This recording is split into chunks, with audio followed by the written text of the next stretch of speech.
महाराष्ट्राच्या मातीशी एकरूप होणारे गुजराती हवेत असं राज ठाकरे यांनी म्हटलंय। महाराष्ट्राच्या जमिनींवर डोळा ठेवणारे गुजराती नको असं राज ठाकरे यांनी म्हटलं।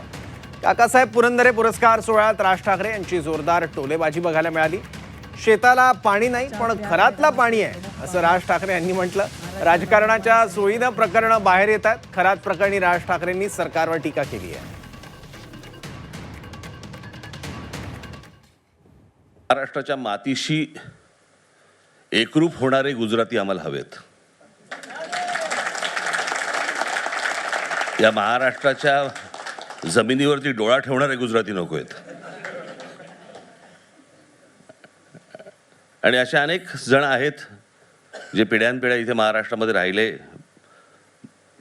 महाराष्ट्राच्या संस्कृतीशी, भाषेशी आणि सगळ्याच गोष्टीशी एकरूप झाले। आमचा वाद त्यांच्याशी कधीच नव्हता आणि नाही, कधी होणार पण नाही।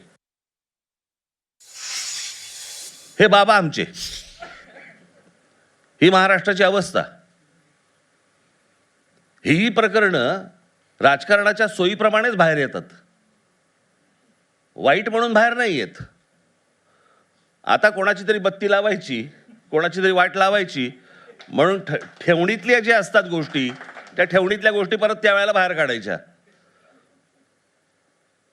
हे काही चांगलं चित्र महाराष्ट्रामध्ये आज नाही आहे। आशा करूया भविष्यात ते लवकरात लवकर सुधरेल। जे करतायत तेही सुधारतील।